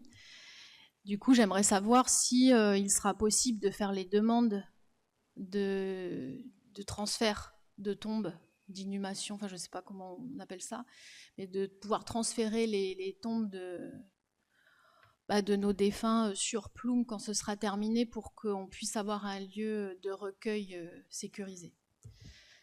Ça, c'est la première question, mais du coup, Donc, je vais vite répondre, oui, bien sûr. Toutes les personnes qui demandent à déplacer, on dira oui. Vous savez, on était en recherche d'un terrain pour faire un cimetière sur cette partie-là, Conception, Saint-Michel. Donc, très compliqué, vous avez vu, hein, manque d'espace. C'est pour ça qu'à l'époque, il a été fait sur Ploum. Ça marche très bien sur Ploum. Les gens sont assez satisfaits de la prestation, du cimetière, de la tenue du cimetière, de la propreté. Donc c'est vrai qu'il y a des gens qui sont sur la partie nord et quand il y a eu ces événements, ils se retrouvent coupés. Donc on est toujours à la recherche, on recherchera toujours un cimetière qui pourrait être fait sur la partie nord de la commune, mais je vous assure que ça fait longtemps qu'on a cherché et qu'on n'a pas trouvé. Parce que les conditions d'un cimetière sont quand même assez particulières. La deuxième question, s'il vous plaît. Oui, sur la chambre funéraire, donc on a eu pendant les exactions, mais je crois que ça avait été le cas aussi pendant le Covid, des décès de personnes sur la commune sur la partie sud de la commune. Et alors moi, les cas qui me sont remontés, c'était dans les EHPAD, et malheureusement pas de chambre réfrigérée pour conserver les corps, ce qui a posé de grosses difficultés. Donc j'avais demandé au CCAS, mais j'attendais d'avoir une réponse pour savoir si vers qui on pouvait tourner ces gens, vers qui on pouvait réorienter ces demandes, mais là la route a rouverte, parce qu'en fait il n'y a pas de chambre réfrigérée dans notre funérarium de Ploum. Donc est-ce qu'on envisage de l'équiper, ou il y a peut-être, alors j'avais pensé au RIMAP, parce qu'ils ont peut-être une chambre réfrigérée pour conserver les défunts, je ne sais pas. En tout cas, ça a été un problème sanitaire, mais aussi un problème, j'ai envie de dire, psychologique pour les gens qui ont dû conserver les morts. Oui, Madame Julier, vous avez raison, ça a été particulièrement difficile à gérer le déplacement de personnes décédées. Alors nous, on avait mis en place, la ville a mis en place avec les opérateurs, là, les pompes funèbres, les différentes pompes funèbres, pour leur dire, vous louez un bateau privé, c'était pas cher, ils louaient un bateau, ils montaient un cercueil, donc un bateau personnalisé avec un cercueil qui montait au Vallon d'Or. Là, les pompiers, service des pompiers, dans leur camion, ils avaient dévissé les fauteuils, là. Donc, ils servaient de fourgon funéraire. Les pompiers allaient avec le cercueil et un opérateur privé chez les personnes pour faire ce qu'il y avait à faire. Et on ramenait les cercueils jusqu'à Vallon d'Or et le bateau ramenait le cercueil jusqu'à Boulary. Et là, ils étaient pris en charge par le... Donc, quand on a fait ça, ça s'est très bien passé. On a eu 3 décès. Qui on a utilisé ce mode de transport, et on a eu 2 décès qui ont été enterrés directement sur Ploum. C'était le week-end, on a ouvert le service de la ville, l'état civil, on a fait les actes nécessaires avec, on est passé par le médecin qui nous a fait un rapport qu'on a scanné, etc. Enfin, en tous les cas, on n'a pas voulu, bien sûr, que les familles restent toutes seules dans ces cas-là. Mais je vous assure que ça a été très compliqué. Alors, sur le salon funéraire, à l'époque, on n'a pas mis de chambre froide parce que tous les pompes funèbres ont des chambres funéraires chez elles. Donc aujourd'hui, c'est de dire, les pompes funèbres, elles récupèrent soit à l'hôpital, soit à la morgue de Nouméa, elles mettent les gens dans leur chambre réfrigérée et elles font juste après. Alors aujourd'hui, c'est la nouvelle mode. Alors, vous savez, je suis assez mécontent de ce qui s'est passé sur le salon funéraire parce que la ville de Nouméa nous avait dit à l'époque, il n'y aura plus de personnes décédées à Nouméa qui concernent les autres communes qui ne passeront par le salon funéraire et par les chambres funéraires de Nouméa. Elles devront tous passer chez vous. Il n'y aura plus d'enterrement pour les personnes qui ne sont pas ressortissants de la ville de Nouméa. Il n'y aura plus de concessions. Donc on a fait en sorte de faire ce salon funéraire parce qu'on savait qu'on allait avoir une influence de personnes. Et là, la mairie de Nouméa continue. Alors tant mieux, mais en tous les cas, elle continue à faire ce service. Ça marche si bien qu'ils ont mis un salon supplémentaire puisqu'ils ont transformé l'ancienne morgue en salon funéraire. Et nous, notre salon funéraire, bien évidemment, il est vide. Parce que les gens, ils continuent, dès que le corps sort de l'hôpital, ils continuent à aller vers le salon funéraire de Nouméa. Et les gens ont l'habitude d'aller faire leur deuil à Nouméa. Voilà. Donc aujourd'hui, le salon funéraire qu'on a, il ne sert à rien. Voilà. Si bien qu'on a proposé à la DEPAS, pour voir s'ils pouvaient nous faire un espace santé. Alors, on est en pourparlers, je ne sais pas si ça va aboutir. Mais en tous les cas, c'est un bâtiment de très grande qualité qui n'a pas servi, donc il ne faut pas que les gens aient peur. Jusqu'à présent, il n'a pas servi à l'usage pour lequel il était destiné. En tous les cas, c'est un bâtiment de très grande qualité et qu'il faudra transformer parce qu'on ne peut pas le laisser comme ça. Voilà, sauf à ce que la mairie de Nouméa change encore son fusil d'épaule et dise, vous ne pourrez pas venir dans... Voilà. Voilà l'histoire. C'est pas simple. Y a-t-il des précisions? C'est bon sur ce dossier? Je vous lis la délibération qui porte approbation du programme de travaux d'extension du cimetière et de création d'une aire de stationnement à Ploum. Dans son article 1er, le programme des travaux d'extension du cimetière et de création d'une aire de stationnement à Ploum si annexé est approuvé. L'article 2, le maire ou son représentant est habilité à signer les marchés avenants d'éventuels avec les entreprises qui seront proposées par la commission d'appel d'offres, ainsi que tous les actes ou conventions liés à cette opération. L'article 3, les dépenses seront imputées au budget assainissement sur le chapitre d'investissement 124-18, agrandissement du cimetière de Ploum, AP 34-18, dans la limite des crédits inscrits. Article 4, article de recours. Article 5, article d'exécution. Je mets la délibération au vote. Qui est contre, qui s'abstient. Avis favorable du Conseil.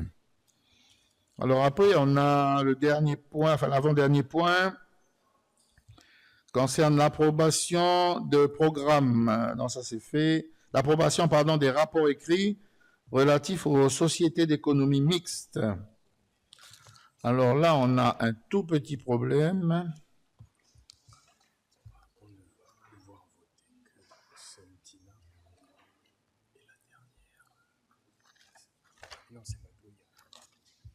C'est Rusma.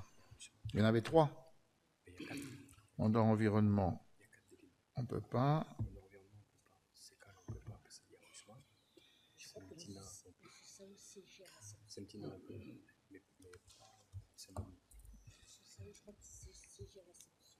C'est Maglou un peu. C'était plus administratif. Non, c'est Maglou. Parce qu'elle était administratrice. Oui, alors voilà. Donc comme on a tout juste le quorum, il y a des gens qui ne peuvent pas voter dans les SEM, donc on ne pourra voter aujourd'hui que la SEM de Tina. Voilà, le golf.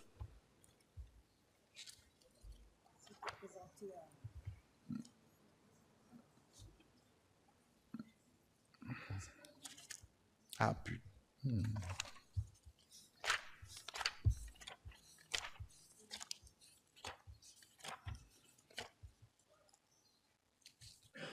Voilà, Madame Sad Mohamed, vous nous lisez pour la SEM de... Oui, s'il vous plaît. Lisez le rapport. Oui. Donc, les différentes, le bilan du rapport 2023 et les perspectives 2024 ont été présentés par notre directeur des finances sur les 4 SEM, sachant que pour 2024, nous ne recevrons plus donc le rapport de la SEM Sud Habitat, puisque nous ne sommes plus administrateurs depuis cette année. Donc, on aura uniquement les 3 autres SEM. Les observations sur la commission des finances qui se réunit le 17 octobre, je le dis quand même, pour répondre aux interrogations de Mme Julier concernant la CECAL et la SAEML Mondor Environnement, M. Afchin et Boyoami ont indiqué que pour la CECAL, la ville est actuellement garante à hauteur de 40 millions de francs au titre de la concession pour l'aménagement du centre-ville de Boulari. La ville est actuellement garante à hauteur de 34 millions 850 000 auprès de la SAEML Mondor Environnement. Si la situation se complique pour la SAEML Mondor Environnement et qu'elle est mise en sauvegarde, la collectivité pourra être appelée à participer au remboursement de la dette. La vente des parts de la ville au sein de la SAEML Environnement est toujours d'actualité. Et les 4 projets de délibération ont reçu un avis favorable de la commission à l'unanimité des membres présents. D'accord, donc je vais mettre au vote juste la Société d'économie mixte de Tina. Y a-t-il des questions? Pas de questions? Je vous lis. Oh, oui, Madame Moreau. Moi, je voudrais savoir, s'il vous plaît, à quelle hauteur on est redevable. Est-ce que c'est toujours de la même somme ou sur la SEM Tina? Monsieur le directeur des finances, peut-être? Je n'ai pas tout à fait compris la question, mais... Hein? À combien participe la mairie à la SEM Tina? Quelle est la participation? Ah oui, vous l'avez en là un moment, je l'ai lu. Voilà, à la page 1 du rapport. Oui, pour la SEMTINA, en fait, vous avez un capital social à 340 millions et vous avez une participation de 0,6% de la ville, soit 2,6 millions de parts sociales. Chaque année? Oui. On ne donne pas. Non. On ne donne rien. Hein? Non, après, on ne donne rien pour la SEMTIMA, non, il n'y a pas de participation qui est versée. Ouais. À un précédent conseil, quand j'ai posé la question, c'était de l'ordre de 10 millions et j'avais même interrogé où était l'intérêt de la mairie du Mont-d'Or d'être actionnaire du golfe de Tina, puisque ce n'était pas sur la commune. Mais on m'avait répondu qu'il y avait à peu près 10 millions. Donc... voilà, je reposais la question. Merci.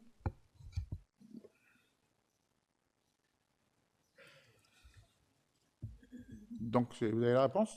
C'est bon?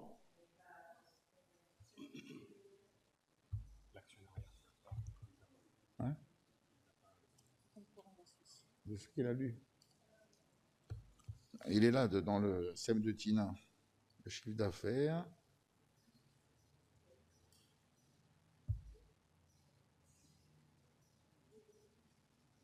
Après, peut-être que ce sont des participations qui ont été apportées sur les années antérieures, mais là, pour le coup, déjà sur 2024, on n'a versé aucune participation à la SEMTINA.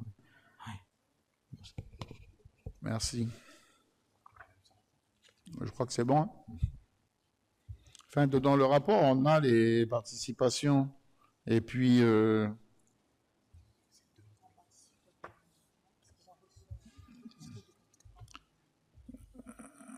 Donc, c'est le golfe de Tina, pour répondre pourquoi on est dedans, c'est parce qu'à l'époque, quand il a été mis en place, c'était les 4 communes. Là. Donc, on nous avait demandé de chacun prendre une part, les communes, donc on avait pris le Mont-d'Or. Nous, ça nous coûte pas d'argent aujourd'hui. Demain, on peut vendre, on détient 0 et quelques pourcents. Aujourd'hui, on détient 2 millions de parts. Quoi. Ouais. Donc, si demain on veut, on récupère nos 2 millions, comme on a fait avec la SEM. Ça reprend un peu de la vigueur. J'ai vu que les chiffres étaient meilleurs, c'était équilibré par rapport aux années précédentes. Donc le golf, il tourne. Nous, ça ne nous coûte rien, quoi. Peut-être qu'un jour, ils voudront racheter nos parts. On aura 2 millions. Donc je vous lis le rapport, le texte, la délibération qui approuve le rapport écrit qui est relatif à la Société d'économie mixte de Tina. Donc dans son article 1 est approuvé le rapport écrit relatif à la Société anonyme d'économie mixte de Tina pour l'exercice 2023. En son article 2, la présente délibération peut faire l'objet d'un recours. Article 3, article d'exécution. Je mets la délibération au vote. Qui est contre? Qui s'abstient? Avis favorable du Conseil. Alors, on terminerait par un vœu que vous avez tous reçu. Madame Julie, je vous laisse expliquer ou lire votre vœu.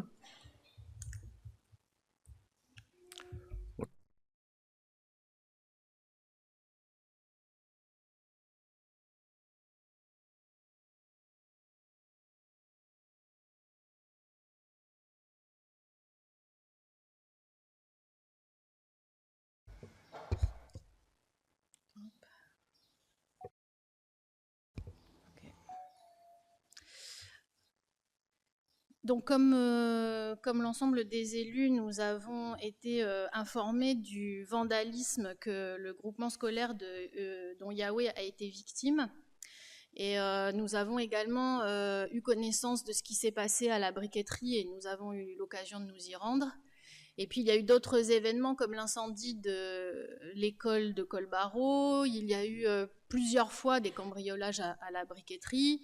L'école de Saint-Michel, qui a aussi quelques années de cela, a été complètement vandalisée voilà, par des délinquants. On remarque que c'est de pire en pire, que les écoles sont de plus en plus la cible de toute cette violence et de toute cette haine.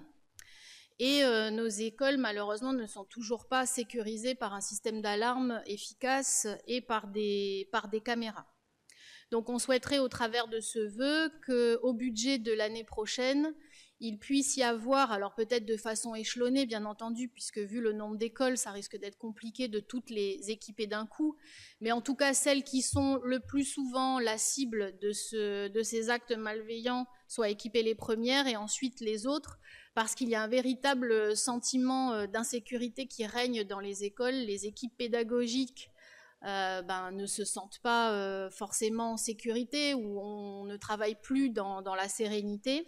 Et puis c'est un problème aussi pour les agents qui travaillent pendant les vacances scolaires, qui sont régulièrement seuls. Alors quand je dis seuls, je vous remercie, monsieur le maire, parce que depuis que nous avions insisté pour qu'aucun agent soit seul dans les établissements scolaires, il me semble qu'ils sont au moins 2, mais ça reste quand même la plupart du temps des femmes qui sont seules dans des établissements scolaires et parfois dans des endroits où on sait qu'il y a beaucoup de cambriolage et beaucoup de violence. Donc on aimerait qu'il y ait des alarmes dans ces écoles, qu'il y ait également des systèmes de surveillance et que les agents puissent être équipés d'alarmes portatives, qu'elles puissent, dans l'établissement scolaire, déclencher l'alarme en appuyant sur la télécommande si jamais il y a une intrusion au sein de l'établissement scolaire. À Nouméa, les écoles sont déjà équipées d'alarmes et je pense que nous, là, au Mont-d'Or, maintenant, ça va devenir une nécessité étant donné l'insécurité. Je profite également du vœu pour parler de l'insécurité en général et vous demander si on pourrait avoir un état des lieux des cambriolages qui ont lieu sur la commune et depuis ces derniers mois, parce qu'on est de plus en plus sollicité par les habitants. Les cambriolages, il y en a 4, voire 5 par jour, et ça va de Yahweh à Ploum. Il y a encore eu un cambriolage à Ploum cette nuit du Fournil. Donc la caisse a été dérobée. Donc voilà, aucun quartier n'est épargné dans la commune. Après, on a du mal à avoir des chiffres exacts et on s'interroge comment il peut y avoir autant de cambriolages alors qu'on a encore sur la commune du Mont-d'Or beaucoup de gendarmes de présents. Et on les voit d'ailleurs au rond-point, etc. Donc voilà, 2 choses. D'abord, un vœu pour vous demander en 2025 d'inscrire des budgets pour sécuriser nos écoles. Et puis d'avoir un état des lieux sur les vols, les cambriolages dans la commune. Merci. Ok. Alors, je voterai pas votre vœu. Je ne le ferai pas voter. Juste parce que ça existe déjà. Voilà. C'est juste, je vous fais parvenir l'État. Moi, je suis arrivé en 2019 comme maire. J'ai mis tout de suite en place. Moi, je suis arrivé en 2019. Il y a déjà une politique de la sécurité, je vous rassure. Mais j'ai mis en place la sécurisation avec les agents de la vie scolaire de toutes nos écoles. Voilà. Il y a toujours eu des tags, il y a toujours eu un bureau vandalisé, il y a toujours eu un bureau cassé, volé, enfin ça existe depuis la nuit temps. vous faites remarquer dans votre vœu que le Mont-d'Or est particulièrement exposé, où il a particulièrement été vandalisé. Je rappelle que c'est la seule commune de l'Agglo qui n'a pas eu d'école brûlée entièrement. Toutes les écoles de l'Agglo ont été brûlées. Nouméa, Païta, Dambéa. Le Mont-d'Or, ben merci à tous ceux qui ont protégé les quartiers, merci à la chance ou merci aux forces de l'ordre. Dans tous les cas, les écoles du Mont-d'Or ont été épargnées. Et c'est vrai que depuis 15 jours, il y a eu deux tentatives, enfin 2 effractions, et dans 2 écoles qui sont équipées d'alarmes. Alors, c'est toujours un peu compliqué. Vous avez la briqueterie qui a été équipée en 2019, la Rizière, Saint-Michel. On a équipé toutes les écoles qui étaient susceptibles d'être les plus visitées. Donc, on a déjà, sur les 16 écoles, on en a déjà un certain nombre. Je vous le dis comme ça, on a la briqueterie, la Rizière, Saint-Michel, l'école primaire Hélène Chaniel, l'école primaire La Croix du Sud, la maternelle Les Éoliennes, la maternelle Les Coccinelles. Elles sont toutes sous télésurveillance avec contrat. On a équipé là récemment l'école maternelle des Dauphins, l'école primaire du Vallon d'Or. Donc il nous restera à équiper cette école, donc de 2025, de 2026, de 2027, avec les crédits qu'on aura, hein, puisque c'est comme ça qu'on avance. Le groupe scolaire d'Yahweh, l'école maternelle Les Fougères, l'école Louis Galigné, Farandole, Jacques Lavelle, Boulary. Des écoles aujourd'hui qui sont épargnées, merci. Donc il y a un budget alarme, ce budget qui est alloué chaque année au déploiement d'alarmes. Donc on rajoute 1,5 million d'alarmes tous les ans et on rajoute 800 000 francs puisqu'il faut en plus payer le bureau qui télésurveille. Voilà. Donc on a mis en place cette politique de protection des écoles. Malheureusement, c'est comme tout, hein, on est obligé d'y aller doucement. Même si vous y mettez de la télésurveillance, ça n'empêche pas que du temps que le gars appelle la police ou du temps que le gars appelle la gendarmerie, donc ils arrivent sur place, c'est cassé. Hein. Voilà. Alors des fois, il y a l'alarme sonore dans certaines qui fait un peu reculer les belligérants, là, les petits bandits. Mais en tous les cas, aujourd'hui, nos écoles, elles ne sont pas plus ni moins depuis des années particulièrement dégradées. C'est-à-dire, les gamins, c'est souvent vers l'école qu'ils vont. Le tag, c'est vers l'école. Ils essayent de rentrer dans une école. C'est la mission première de la police municipale. Hein. C'est toutes les écoles, elles sont suivies la nuit, enfin, dans les heures de travail, la journée, les week-ends. Ils vérifient les portes, les fenêtres. Ils vérifient tout un tas de choses. Ils appellent les femmes de service quand les écoles ne sont pas fermées. Alors après, on a aussi notre dispositif de télésurveillance sur l'ensemble de la commune qui a été dégradé à 80%. Donc là, on est en train de faire un dossier avec l'État, c'est 28 millions de caméras qu'il faut remettre. Alors on verra pour le mettre dans des endroits peut-être différents, mais en tous les cas, il faut les remettre.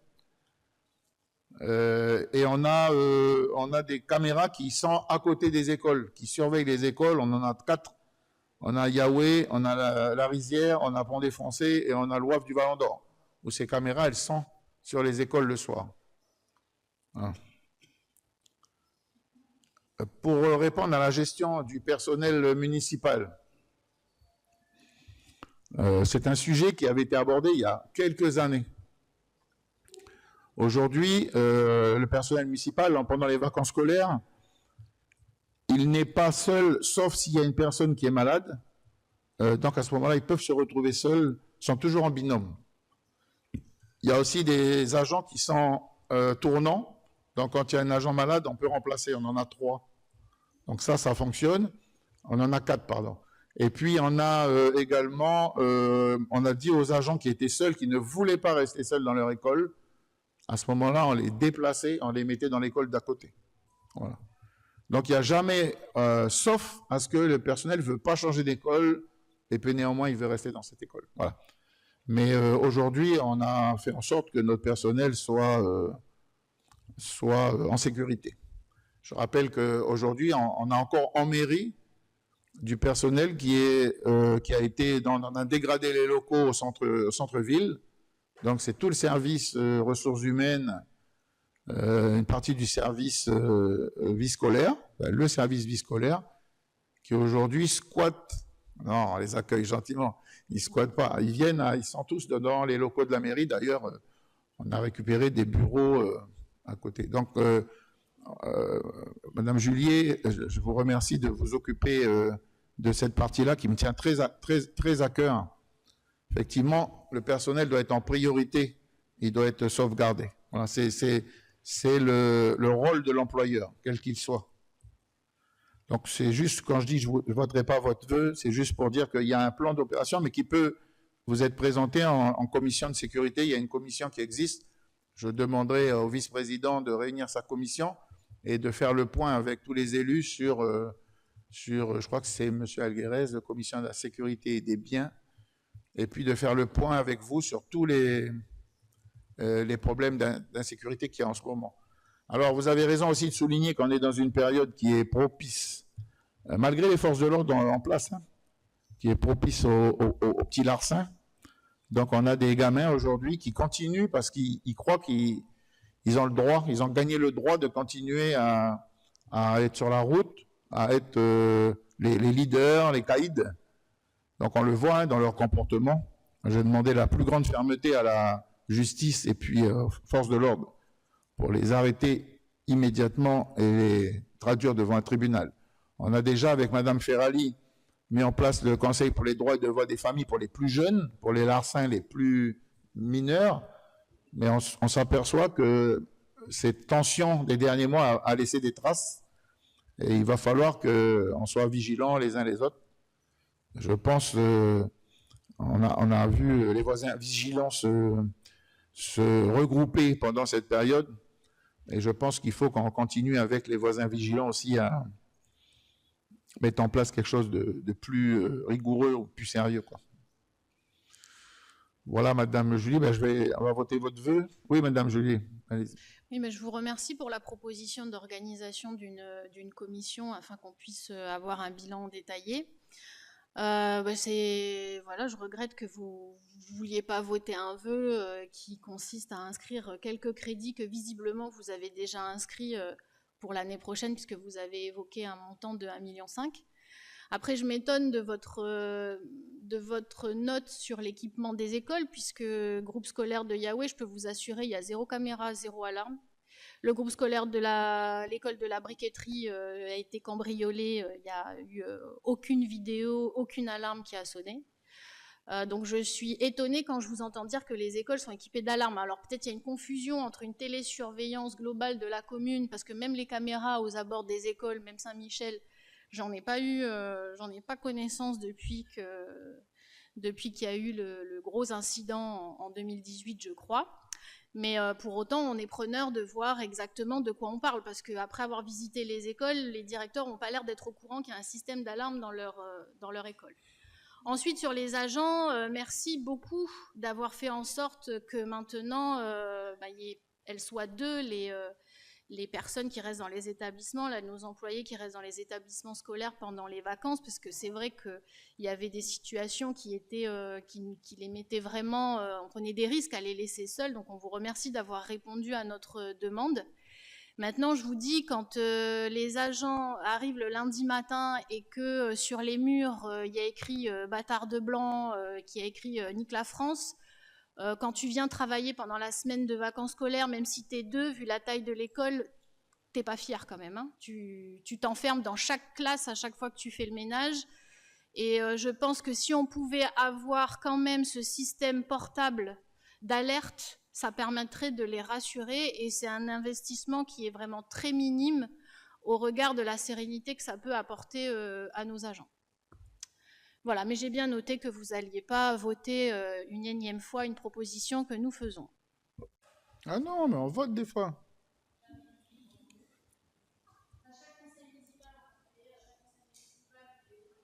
On n'a pas voté, hein. On n'a pas voté.